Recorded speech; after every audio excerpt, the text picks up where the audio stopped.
Welcome everybody. Welcome to my channel, The Financial Trader's Mindset. So in this video, I am going to talk about how impermanent loss is a fugazi. It's fake. It's something in your mind. It's something that people tell you and make it seem like it's something scary or something is wrong with concentrated liquidity. But I'm here to tell you that impermanent loss is actually a feature, not a bug, right? Because impermanent loss can actually be used to help mitigate risk, right? You can reduce your risk with impermanent loss. Say, for instance, you're farming a concentrated liquidity pool, you're in a range, your analysis changes, right? Because in the markets, things can change minute by minute, hour by hour, day by day, right? You could have you might have the same enough of a thesis to stay in the trade, but you're like, where I thought the market may stay sideways or maybe even move up, I'm thinking the market may actually start drawing down because it's breaking key levels or whatnot. So you could change your strategy or just modify your strategy to mitigate impermanent loss, right? Or sorry, mitigate losses by using impermanent loss. So what you do is you would take the liquidity pool, you'll close it out, you'll sell some of the asset, right, that you've been buying. So you sell some of the asset, but if the impermanent loss is that if price were to go back up, you would incur and realize that impermanent loss. But you're thinking the market is going to keep going down. So selling and reducing your exposure to the asset actually helps you mitigate losses, right? You have a lesser of a drawdown. And if you're right and it plays out, you get to buy back the asset at a cheaper price. So it's a win scenario, right? That's what impermanent loss is used for. You see all over Twitter, people talking about impermanent loss, how it doesn't make, it makes LPing not profitable. You can't be profitable with concentrated liquidity. You can't make money. And that's absolutely wrong, right? Because you can absolutely make money. And it's simply because there's nothing wrong with the tool. It's just wrong. There's just something wrong in regards to the education of how to use this tool, understanding the mechanics, how to use it, right? So I'm here to show you how to navigate concentrated liquidity and how to use impermanent loss and how to set up your liquidity pools. So right here is one of my liquidity pools, right? I'm going to zoom in for you.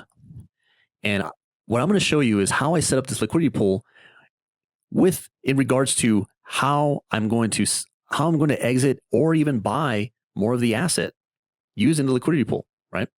And how impermanent loss just doesn't matter in this case, right?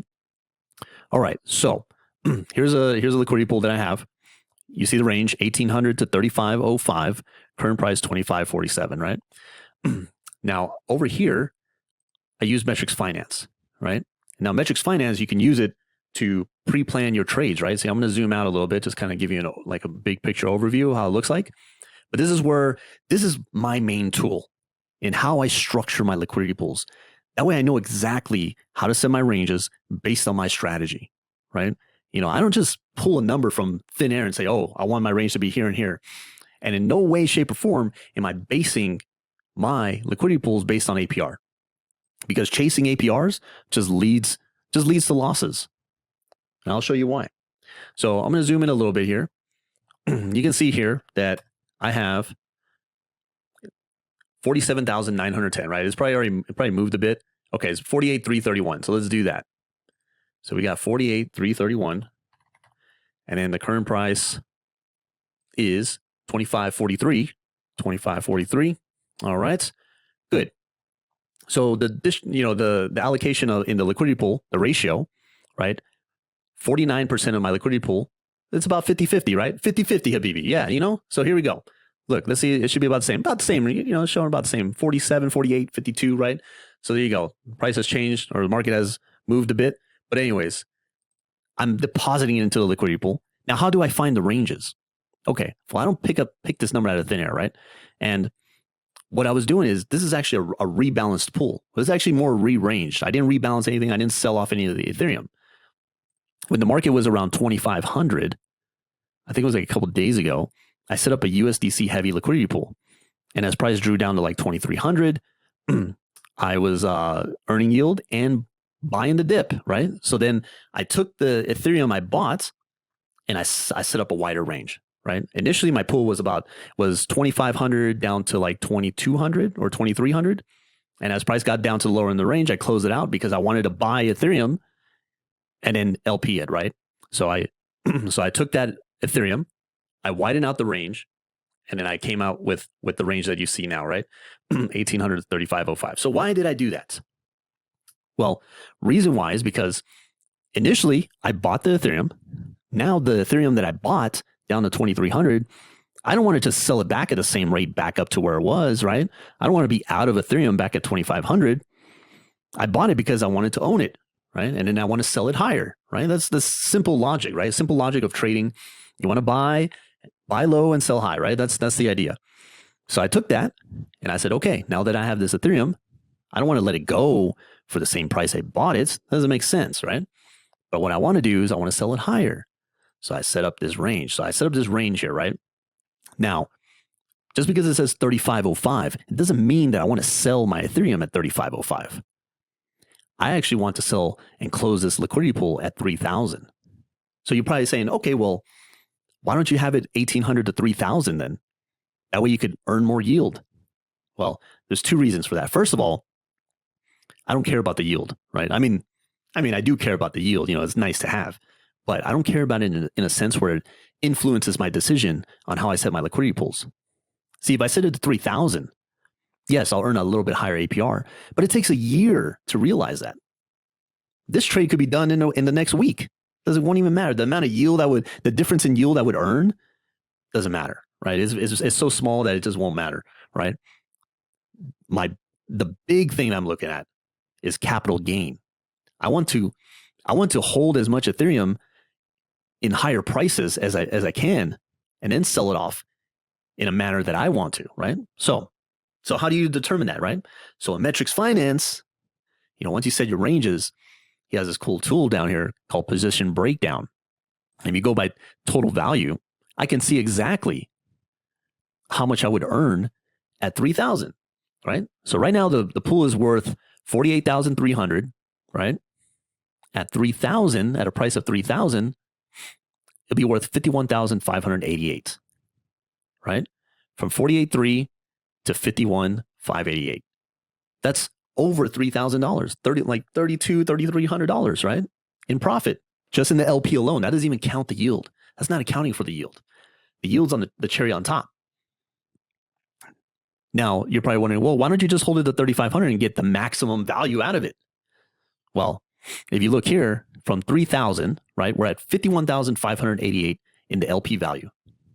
If we go to 3,500, it's worth 52,629. It's an extra $1,100, right, in value that I would gain. But the problem is that that's a $500 move in Ethereum, almost a 20% move for an extra $1,000, right? The amount that I would gain is not really worth the risk for me. Not only that, you know, because the risk here is that, you know, yeah, what if price goes to like 3,200? I'm like, all right, it's going up, and it draws back down, right? Where I'm satisfied with the profit is at 3,000, and I want to close it out there, right? The extra 1,000, yes, it would be nice, but that's a big move. That's another 20% move to make another $1,000. Whereas if we would draw back down, I could lose all that profit, right? That's the mindset I'm thinking of, right?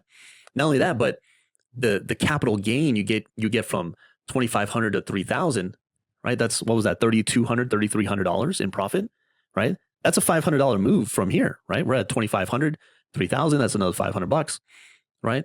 So a $500 move in Ethereum from here to 3,000, I'm making 3,300, but another $500 move from 3,000 to 3,500, that's only an extra $1,000. You can see the diminishing returns. You know, it gets even worse. Like if you go to the upper end of the range, right? Say like at 3,300, how much are you making from 3,300 to 3,500? At 3,300, the LP value is 52,400. At 3,500, it's 52,600. You're only making 200 extra bucks, and you need Ethereum to run $200 in price just to make an extra $200. You can see the diminishing returns, right? That's why I set up the LP like this, so I can maximize the amount I earn or just gain, and then cut the position at my profit target. And then I booked the profit, right? So impermanent loss, where does impermanent loss play into this, right? Well, in this case, people are like, oh man, okay, well, let's bring up the impermanent loss calculator that he has here, right? Let's simulate position performance, right? Let's say 3,000, future price 3,000. Okay, that's where I want to sell, and this will happen in the next 30 days. All right, so if this happens in the next 30 days versus HODL, I would make an extra $400, or I'm losing $417 versus HODL. Like if I just held the LP assets, if I just held Ethereum in this ratio and USDC in this ratio and just held it to 3,000, I would make an extra $400. So why would I LP? Because you don't know the future. You don't know when it's going to hit, right? Say that's 30 days. Say it doesn't take 30 days. Say we chop around for say 365 days. Versus HODL now, I would beat HODL by $8,000, $8,300. So simply, yes, you can argue the fact, well, I could just HODL and then at 3,000, I'll just close the position, right? Yes, but when will it get there? I don't know. All right. So, but that's impermanent loss in a nutshell. So now you could compromise. Trading is all about compromising, right? It's no one party is going to get all the reward with no risk, right? You're going to have to take on some risk. So if you're like, okay, if Ethereum goes to 3K, if it goes to 3K tomorrow, how much of a profit do I want to have, right? So then I set up my ranges that way. I set it up in a way where I'm like, okay, if it goes to 3K, and if I set my upper range at 3,500, I will make over $3,000. Perfect, great. I like it. That's for me, that's good, right? That's my strategy. That's for me. That's personal to me, right? Like where I'm like, I'm okay with that profit. I don't care if it goes there the next minute after I stake it. I'm like, oh wow, that's a hell of a move. Okay, well, cool. That's great. But see, what if you got greedy, APR greedy? You wanted that yield, you wanted to squeeze out more yield, you set it to 3,000. Let's set this to 3,000. What happens then? Well, first of all, let's simulate it and show the performance. Let's just say 30 days, right? And permanent loss goes up, right? It was $400 when it was at 3,500 on the range. Now it's 538 at an upper range of 3,000. Okay.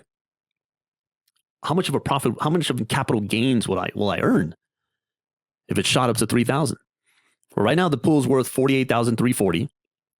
It goes to 3,000, 49,884. So about $1,500. $1,500 compared to the 3,000 that I wanted. But since I was APR greedy and I wanted to just kind of squeeze out the yields a little bit, I screwed myself over. Now I'm not happy with the trade. You can see how this can actually be used as a kind of like as a guideline and how to trade, right? It forces you to think about this. You think about how you want to position. You think about how you want to set your ranges. You think about what your profit's going to be at take profit, right? What your losses would be. I'm going to get into that in a second. So let's go over to that, right? But you can see how that makes a big difference, right? And look at the APR. APR is 25.49 in the tighter range. At 3,500, 19%. So I lose about 5 to 6% if I go wider. 5%, let's just say 5% on 48,000, right? How much is that? $2,400 over the course of the next year. Each day, you're in an extra $6, $6.57. So if the market would rip to 3K in the next week, with your $6.50 times 7 days, because it's a week, right? If it happens in a week, with that 35, what is it? $42, $43, $45 extra in yield, help accommodate and help ease the pain of missing out on the larger capital gain had you have gone wider in range. Exactly, right? So I hope it made sense there, right? Now if we go Now, if we look at the lower end of the range, why would I go wider to mitigate risk? If I looked at Ethereum, I'm like, okay, if Ethereum goes lower, I don't want to buy it too fast, right? I don't want to buy too much too fast. Say if this price was, instead of 1,800, it was up to like 2,200, I would buy it a lot faster, right? I didn't want that. I look here and I'm like, okay, select my token. I'm like, how much much Ethereum would I be buying? Okay, I get more aggressive under 2,000, right? I earn a little bit more, or I convert my USDC into Ethereum a lot more under 2,000. So I'm okay with this range, right? Now, this is all personal to you, right? Like, you have to be true to yourself and understand that you have to be truthful in how you set your ranges. Truthful in a way where you're like not foregoing the risk in order to just say, you know what? Okay, you know what? I mean, yeah, it's riskier to go tighter in range, but these APRs are looking juicy, man. I want to print those APRs. Just go back and think, well, it takes a year for those APRs to be realized. Would it be better if I bought Ethereum a lot slower on the way down? That way I'm not losing as much in value, in dollar value. Instead of buying, like, say if it was at 2,200, you buy your whole USDC is converted to Ethereum, and say we then draw down to 1,800. Now you're taking the full brunt of the loss, right? Just kind of putting that out there and just having you think, oh yeah, okay, I see what he's saying. It's all about managing your risk, having profit targets, being able to set your profit targets, how much you want to earn on that profit, and then that influences your ranges. It really is that simple. You don't have to look at APRs. You don't have to do this or that, right? Like, you don't have to like say, oh man, I need this, like, this is only 20%. Man, it doesn't matter. Who cares? What you're looking at, the edge here is you want to own the asset. Okay. What prices do you want to buy it? Okay. If you want to own 15 Ethereum at 2,100, okay, cool. Then this is the range for you, right? But if that's too fast of a range, then you want to go wider, maybe go out to 1,500 on the lower end of the range. So you buy it a lot slower. So just putting that out there, right? So just to recap, using the liquidity pools, it's kind of like automating your trading in a way where you're buying the dip at a frequency you want. That's your lower end of the range.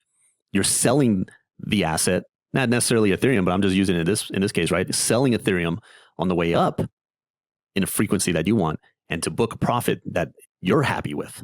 Forget impermanent loss, right? Impermanent loss doesn't matter then. If you're satisfied with the outcome, who gives a shit? Because impermanent loss is a perfect scenario. You perfectly traded that. You bought at the same time, the hodler bought at the same time as the LP, and then sold exactly where you would exit, right? That's the perfect scenario.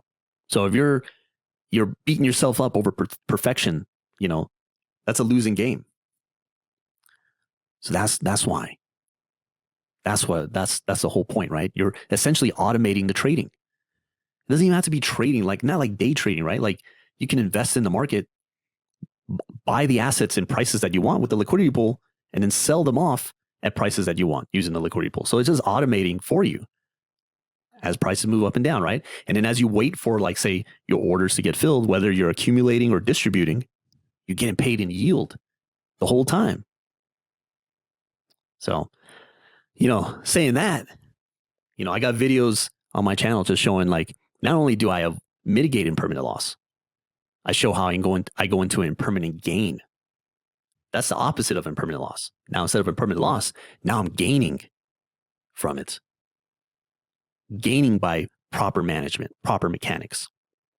And if you want to learn about how to do this and how to use concentrated liquidity to profit and actually make money off of this without having to do much work, right? Like, you could do it at the frequency you want. You could manage it daily, you can manage it weekly, monthly, doesn't matter, right? Set it to the way you want to trade, your lifestyle, build it around your lifestyle and how you think and your strategy and whatnot, right? It could work with any strategy. If you're interested in that, join my Discord. ask questions. I have a course on concentrated liquidity. It's also in the description below. If you have any questions, best way to contact me, you can leave a comment here or just join my Discord and ask questions. All right. So I will leave you with that. Hopefully that helped. See you in the next one. Peace.